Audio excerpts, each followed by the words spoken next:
So, in a world filled with frameworks, with a lot of people conforming to the status quo and everybody saying they've got a plan for your life, how do you learn to think like a maverick? How do you learn to pursue what truly matters to you so that you can leave a life of purpose, impact, and legacy? That's what we're diving into today. So settle in.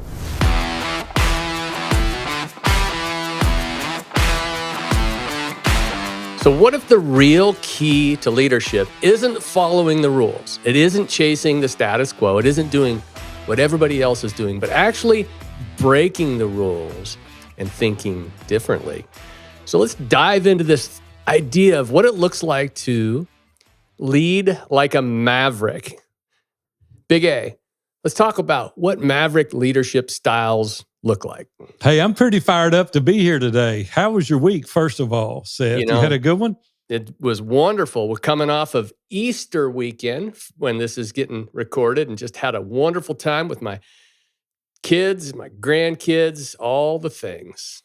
Hey, I got to see you the week prior to that too. We had the live event here in Nashville. How did you like the live event? Was it good for you? It's always good for me. You know, when you build relationships by Zoom, it's always good to press the flesh a little bit. And Nashville is a great city, and it's always fun to go a little bit deeper with the guys and just carry that momentum into our weekly calls afterwards.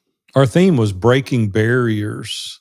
And man, I have seen so many guys overcome those obstacles in their life to help them scale their business, to help them really go deeper with their families. And there were so many barriers that came down. I'm still jacked up about that week. It was just so fun to get those guys in the same room, have the meals together, pray together, have worship time together, do breakout sessions. It was just an amazing time. You had some really cool breakthroughs yourself. I know that we talked about a little bit, and you had some family you got to visit while you were here. Right. You just made a whole week out of it. We did. You know, it was a reminder on a bunch of fronts that everybody's going through stuff. And when you get together and you get a little bit more time, you can go a little deeper into that. And I had some amazing family reconciliation moments. I had some major business changes, all that happened within that week. So definitely memorable. I've almost forgotten about it because it's been, a whole week ago. So I know. We need to get another one. Yeah. We need to get one between the meetings that we normally do. Leading like a maverick. Rule-breaking strategies that work. This is going to be a good topic. It's going to be fun. But there's some problems involved in being a maverick. And here's the truth that most leaders won't really admit.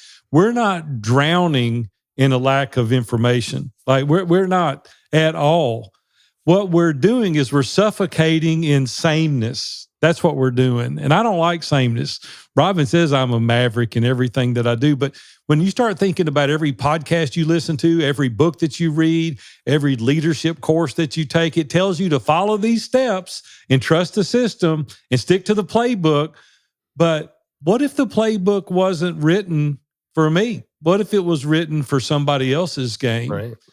And what I think the real problem is today is there's too many Christian business owners out there leading like copycats in a world that's crying out for originals. And Robin said, are you always a maverick? Are you always the one that goes the other direction? I don't know. Maybe I am. But I don't think we were called to be predictable. I think we were called to be powerful.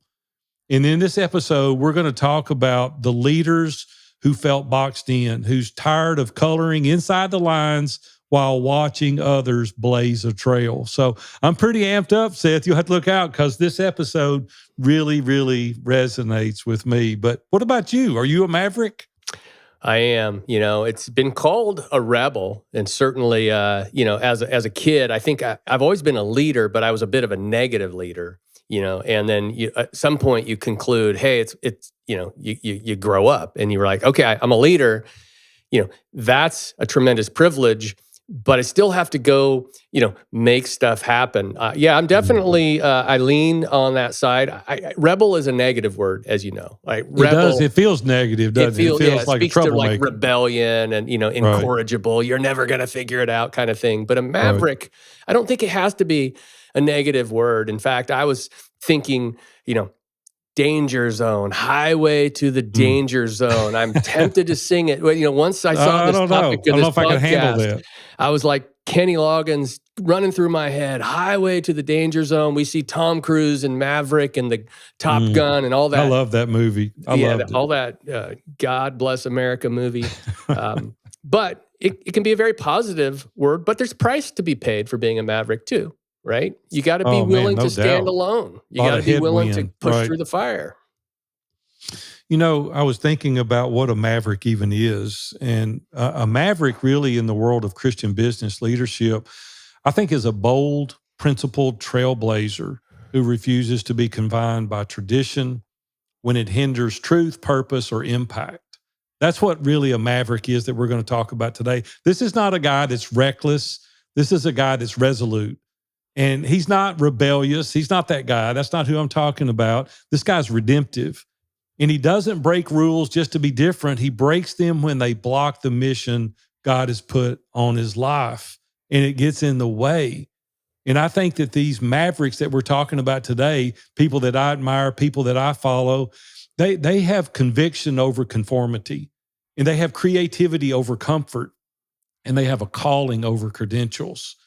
And I think that when God puts a calling in your life, nothing's going to stop you. Nothing's going to hold you back. And I love having that disposition personally. It's like people tell me, you can't do that. I say, you stand right over there and watch. You're fixing to witness it for the first time because we're going there. Well, you don't drink, but if you did, you'd say, hold my beer because watch this. I would. Right? I don't drink, and you're right. But that is what I would say. I would say, hold it. I'm fixing to go over there and I'm going to do this. This is a kind of guy that's not afraid of challenging systems. He questions the norms, and he goes and carves a new path. Yeah, I remember when we were in South America, we were fishing. I don't know if you've ever been to South America or not. We were down in the Amazon. We flew into Caracas and drove over to Colombia. Then we drove through the jungle, and we've got these natives, and they're carrying our boat down to the Amazon. And I'm like, pinch me. Like, I'm in the Amazon. I'm about to fish for peacock bass. We go 2 hours up the Orinoco. We get to the Toma River. We take a right, go up the Toma River. And when I did, I look over there, and there's all this little trees about 3 inches in diameter, and they're growing in the water. And then on the other side, probably 100 yards through there, you could see a big open pool of water. And I told the guide, I said, hey, I want to go over there and fish. He goes, we can't get over there. I said, sure, we can get over there. You got a machete? And he goes, no, we can't get over there. I said, get me up to those trees. And so we went up there and we hacked our way through those trees and we got to that pool of water. Seth, we caught fish that were unbelievable. We blazed our own trail. See, and once that happens one time to a guy, we're ruined for the rest of our life. Listen, it worked. It did work, and it did work, and the results were amazing. Now, I've done that metaphorically speaking in other venues, and it didn't work out so well. It kind of got me in trouble. But the truth is that I want to go where no one else has been. Yeah. Like, I want to see it a different kind of way. And that's the reason I'm so excited about this episode today.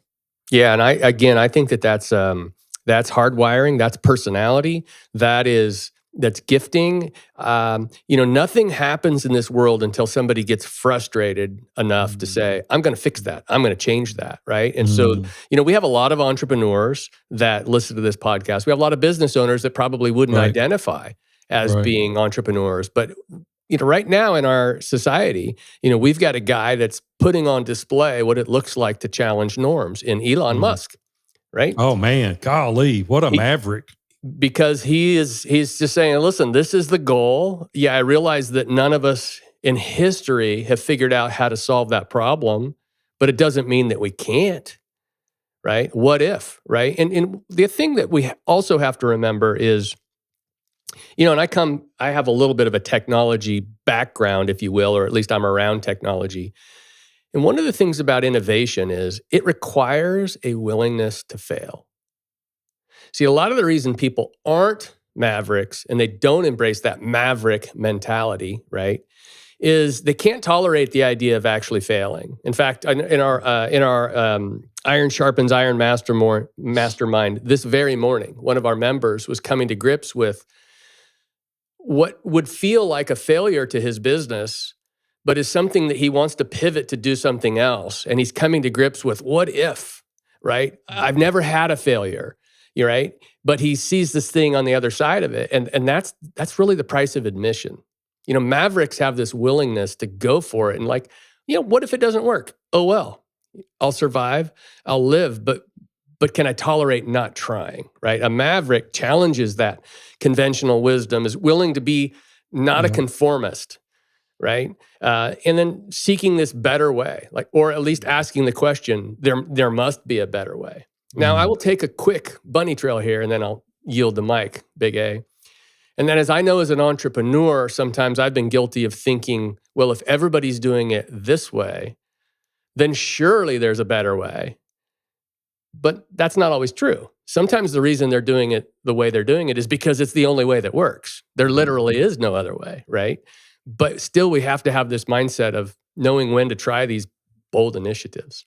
You know what's really helped me kind of work through that over the years, and I do understand this goes into other principles of our life. I do understand that there's responsibilities and obligations that we have commitments to. And we call those the golden handcuffs. It disallows you from doing some things differently because you can't miss a paycheck. Yeah. You can't miss, a royalty payment. You can't miss a commission. You can't, because if you do, then you can't make this payment. That goes into another principle of not over leveraging yourself and getting into that bondage that Scripture so clearly outlays, for us. And so we can talk on a different episode about that. But as you get a little bit older, you have more flexibility and more freedom. And what has really helped serve me well over the course of my life is I fear missing an opportunity more than I fear failure. And when you really start thinking about, I couldn't lay there in bed and go, I wonder if it would have worked. That would kill me. Interesting. Yeah. I'm like, I had rather do it and it not work. And now I know than I would be my whole life carry on my shoulders. Would it have worked? Yeah, well, that's definitely the courage piece, right?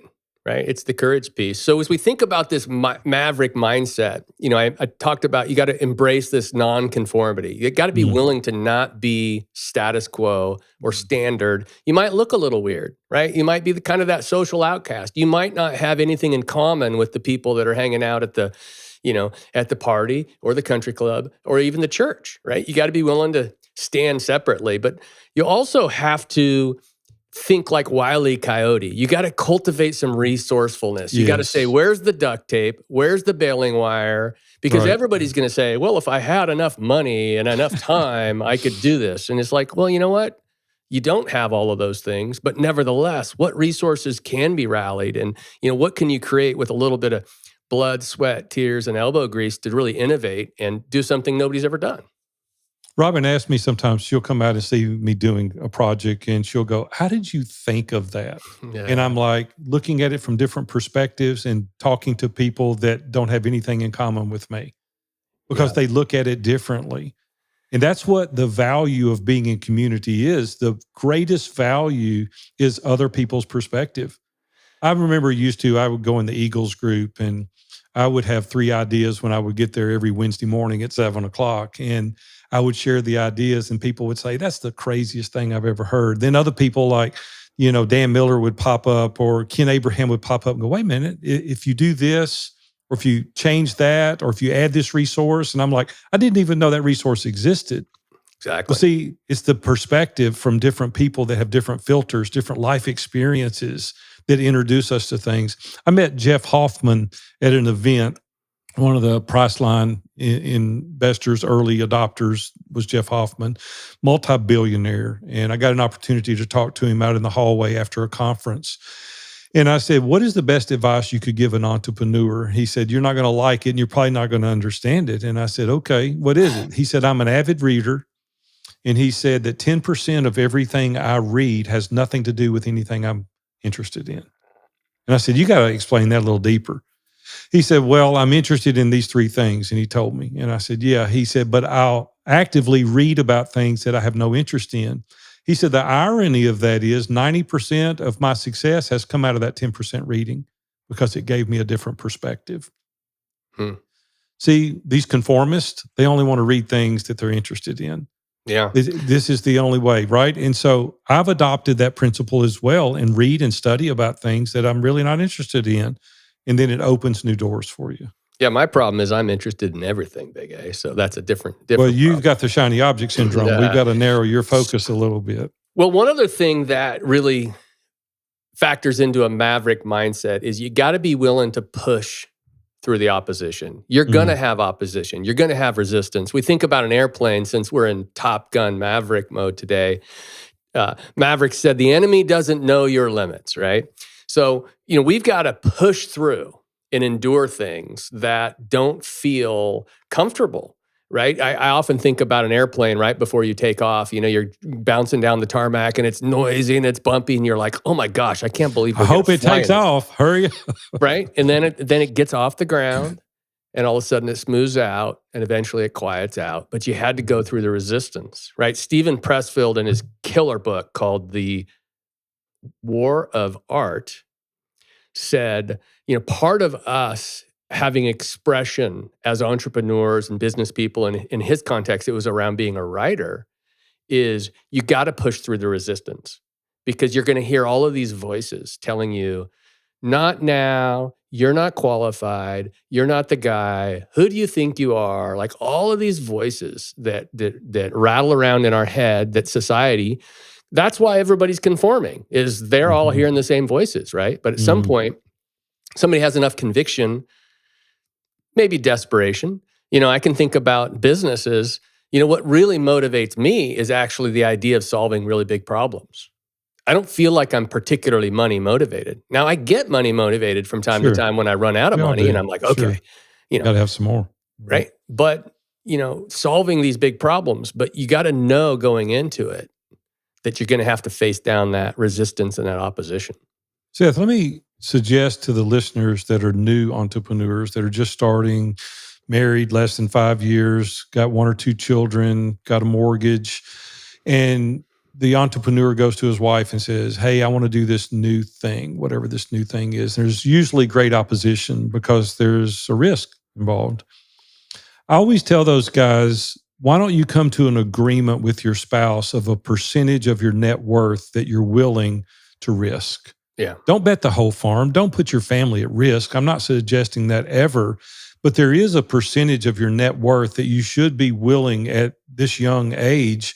There is no great gains where there is no greater risk. And so be willing to venture a percentage of your net worth in order to be the maverick, right? Yeah. Don't go out there and go, I'm going to start this new thing. We're putting everything we've got. It's like, no, that'd be foolish. But I would just suggest that you both agree on a percentage and see how that goes for you. Yeah. And get yourself some people around you that can kick the tires and give you that outside perspective. As you said earlier, being a maverick is more around being courageous, and taking action, not about being foolish and stubborn and, not listening to anybody else, right? Just I think we all, there's a value in the consensus of the multitudes and other people's perspective, their willingness to have a greater superpower than you might have in an area, trusting in people that have gone the road before you, mentors, leaders, mastermind groups, peer advisory groups. These are really strong and extremely valuable. And I attribute probably what little success I've had to the past 25 years being involved weekly. I thought about this the other day. I've been in a mastermind meeting every week for 26 years. And I can't even begin to tell you the value that's been for me, because there's so many boneheaded mistakes that I would have made had I not had these trusted advisors around me. Well, what about these rule-breaking strategies that we mentioned earlier? Some of the things that I want to encourage you to think about is to experiment. You don't have to go all in at one time. I've got a family member right now that's thinking about going in business for himself. And I said, why don't we experiment with this a little bit? Why don't we test the market? Why don't we see if there's a need for this particular niche that you're looking at? Let's experiment with this a little bit before you dive into the deep end of the pool, right? You've got to know exactly what it is that you're getting into. Right. And when you do this experimentation a little bit, it really fosters a culture where testing new ideas is welcomed. And that's what you want to be around. You want to be around open-minded people that really understand that failure can lead to growth, and they can encourage you and push you through that mindset. Yeah. I've heard that certain, tech startups that are well-funded and ready to kick some butt, they favor people that have actually failed. They favor it because they know that the learnings come from the failing sometimes, and that people who fail paid really close attention to the lessons they learned in that failure, and they're less likely to repeat them over and over. It sounds counterintuitive, but it makes sense from that perspective. And then the other part, big A, is don't do it alone. No. Right? You can't do it alone. You've got to learn to delegate. You've got to learn to empower other people. If you're going to do something that's big and bold and maybe even becomes a movement or a successful company, you got to call people to what's ambitiously possible and get other people enlisted in your great cause, or you're going to burn out. Right? I think one of the problems when we apply Maverick to the category of entrepreneur is a lot of entrepreneurs fall into this solopreneur bucket. And that's okay if you're choosing to be a solopreneur. Personally, I'm a bad solopreneur. I get overwhelmed quickly, right? But plus, you're a people person. You like to be around people. You like to have dialogue and conversation, interaction. Yeah. Right. You Get don't want other to get stuck perspectives. where you're the only guy in this Right. Maverick mode, right? You got to delegate. And then there's also, this kind of keeping our eye on the big picture. How do you keep your eye on the big picture, Big A? Yeah, well, there again is surrounding myself with trusted advisors, people that don't have a dog in the hunt, people that don't have anything to gain or lose as a result of the advice they give me. And this is why we started Iron Sharpens Iron Mastermind, is to be able to get like-minded people, similar core values in groups that can be blatantly honest with you, people that can look at what you're doing. They have full context in what you're trying to accomplish. I mentioned last week's episode, Scott Beebe. Scott Beebe really helped me create a vision to kind of have the big picture in mind, kind of keeping that overarching vision at the forefront of my mindset. And it kind of guides me and our team towards long-term success. And most people don't have that. They don't have a vision. They don't have a written vision. They barely have a vision, but they don't have a written vision. Because when you have the written vision, you know the task that you need to do weekly in order to accomplish this thing that you're trying to call a goal or a dream. And it helps us accomplish the vision. Dan Miller was sharing some statistics with me years ago. Dan passed away about 1.5 years ago. Obviously, prior to that, he was sharing some statistics with me. And he said, you should have a vision that you never obtain. And I'm like, well, that would be demoralizing. And he said, no.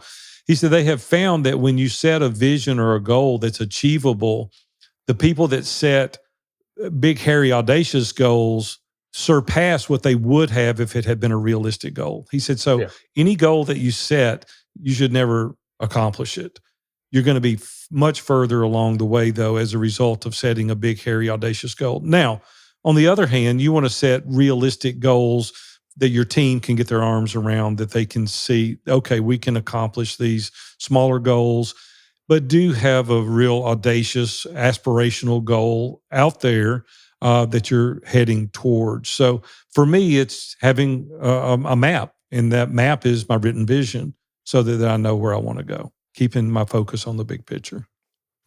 Yeah, it's interesting when you're talking about that big, hairy, audacious goal. I kind of tend to think about that as like a purpose statement or a why.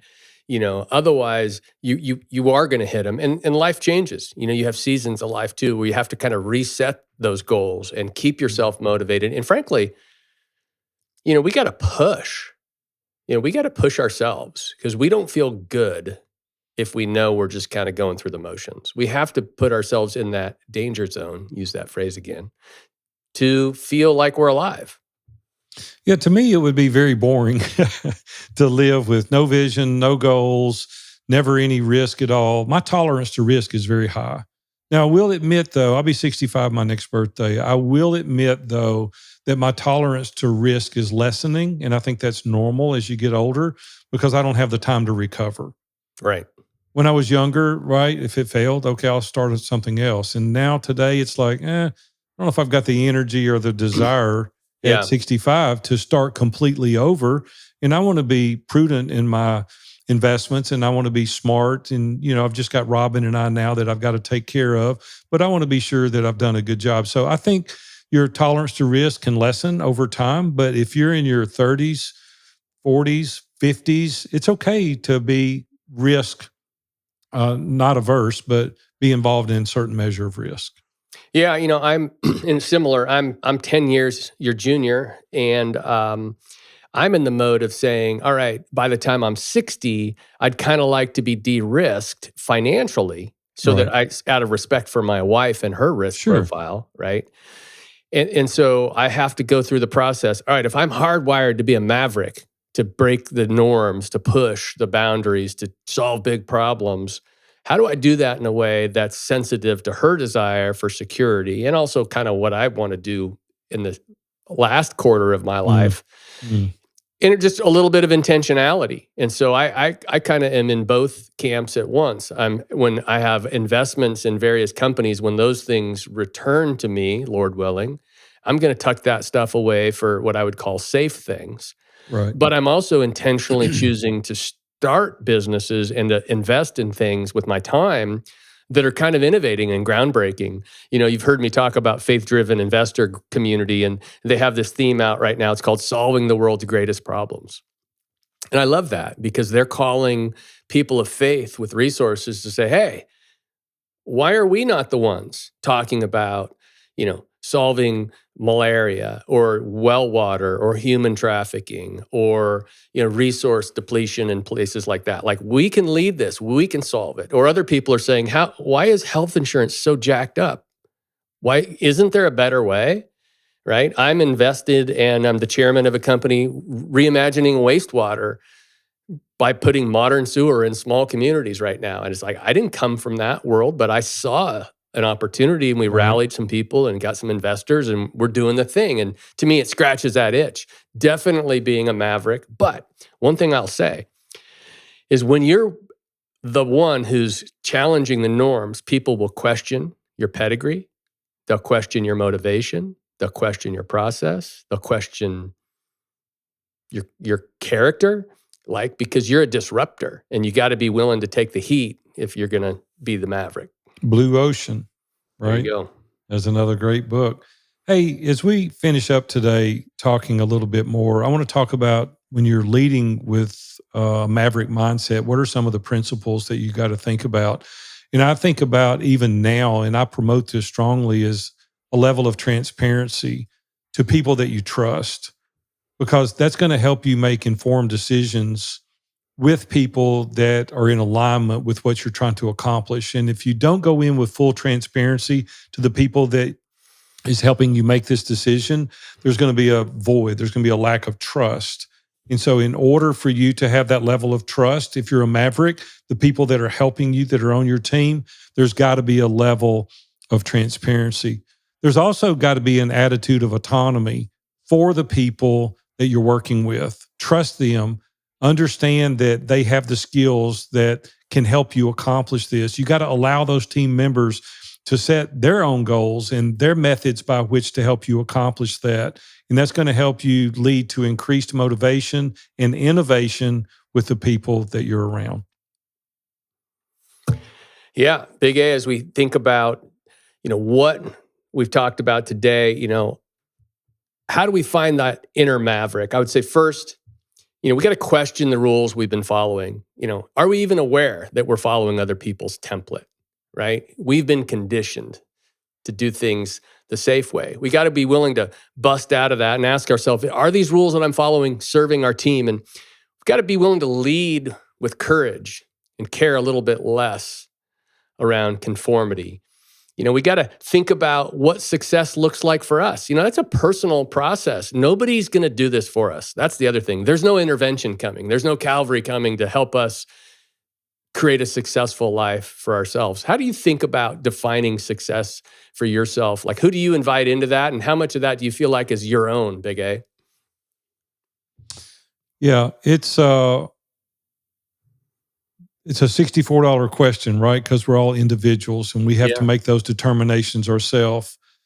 I loved how you made a summary here of questioning the rules that you've been following, because that may be for somebody else's game and not your own. And the courage part comes over time, right? We are nervous to a point, but once we've had a measure of success, it allows you to have more courage. So you've got to step out. You've got to get outside of the of your own self, and you've got to color outside the lines. and not just always being a level of conformity.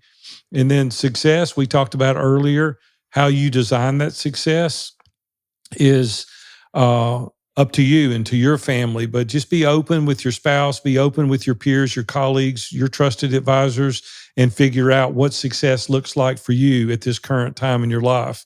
And I just want to tell you guys, your legacy won't be built by how well you followed the playbook, but by the lives you changed when you dared to write a new one.